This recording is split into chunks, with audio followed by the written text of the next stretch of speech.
Welcome on in, guys. Three bold takes again. I am Freddie. I'm joined by Chase and Quinn, and we are continuing our series of giving our way too early top 25 teams. This video is going to be 10 through 6. So Quinn, let's send it over to you first. 10 through 6. Who you got? All right, at number 10, this is where I'm slotting in LSU. I think they're going to be a super talented team, but I have no idea, just like you, no idea what to expect from them for the year. So I feel uncomfortable putting them really high in the top 10, but I definitely think they're a top 10 roster. So I didn't want to leave them out of this. I didn't want to slot them lower than 10, but I absolutely could not put them any higher because I have no idea what to expect from them this year. I do think the reason I put them top 10 is I definitely think they have, with all the coaches leaving, they have one of the top 5 coaches in the sport right now on their sidelines. So it's hard for me to leave them out. At number 9, this is where I'm putting Utah. I'm gonna go ahead and say it now. Spoiler alert: Utah, led by 30th year starter Cam Rising, is going to win the 2024 Big 12 championship. That's like that's going to happen. Utah will be a playoff team. They will be one of the top 4 seeds. They're going to have a great 2024. I've got them at number 9. At number 8, this is where I'm putting the Irish. I expect a lot from them this season. I definitely think things are going to turn around in their favor, especially with the new quarterback Riley Leonard coming in. I really liked what I got out of him. I expected more, honestly, out of Hartman in 2023. They were one of my teams that I was really pushing at the start of the year. That hype train's back. I really like Marcus Freeman. I really like Riley Leonard. Expect me to be shoving Notre Dame down your throat in September and then backing off of it like I never talked about it by the end of October. But right now, Notre Dame, my number 8. At number 7, this is where I got Alabama. Still a super talented roster, but a lot of changeover. So I feel uncomfortable putting them up into the top 5 strictly because I don't know if everything's gonna gel, especially with all the even to this day, you're still having staff turnover and incomplete, not being able to put everything together on the field. Too many people moving on to new opportunities. So we'll see come spring, fall, when everything's settled in, we'll see what kind of product they're putting out there. But I just think first year following the retirement of a guy like Saban, not going to be a great year. I definitely great year relative to what you expect from them. But I definitely think there's just too much talent for them not to be a high finisher. So Alabama's my number 7, and finishing off this, my number 6 is the Penn State Nittany Lions. They're back. They're going to be a top 10 caliber team again. Expect good things from Penn State once again. Gonna be a double-digit win season again. It's just the James Franklin caliber program. Will they get through the Big Ten? Probably not, but they're still going to get double digits in the season and be a playoff team. So we'll see if this playoff expansion era of Penn State helps push them to greater heights. Who knows? But Penn State is my number 6. Yeah, I'm gonna follow suit with you, Quinn. 10 is LSU for me as well.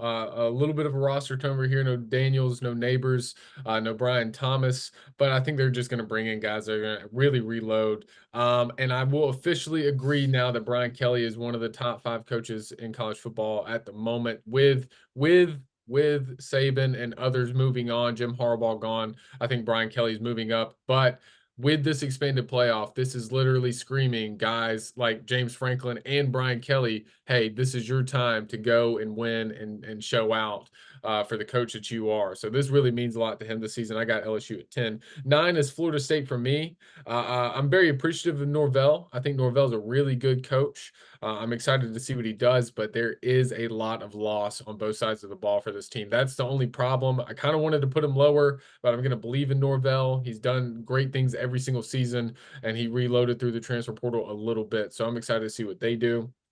8, with a snarled face and a snaggled tooth, guys, I'm going to put Penn State here. Penn State always starts out in the top 10. They're going to be a top 10 team until they face Ohio State or whoever else, guys. But this is where they're going to end up probably at the end of the season, 8 to 12 range. I'm going to put them at 8 to start the year. Number 7, I know there's a lot of turnover. I know there's a lot of stuff going on, but I'm gonna put Michigan here. The outside the top 10's a little crazy to me. Just won the national championship. I know they have a ton of guys going to the draft, coaches going, but I still think they're going to be a serviceable team. In the Big Ten, I haven't looked directly at their schedule, like if they're playing the USC's, or I think they're playing Washington, Texas for sure. So I still think throughout the Big Ten they're going to be a quality team, a top 2 to 3 team. So for me, it's hard to move them out of there. And number 6, guys, come on, baby, Lane Kiffin and the Ole Miss Rebels, right here, top 6. I really hope that the preseason rankings showed them a lot of love, because they've absolutely killed it on every board this season. Transfer portal, recruiting, they've done everything that they can and more. So I'm going to give Lane Kiffin a lot of love here. He's number 6 for me. Fred? Yeah, at number 10 for me, I've got Utah here.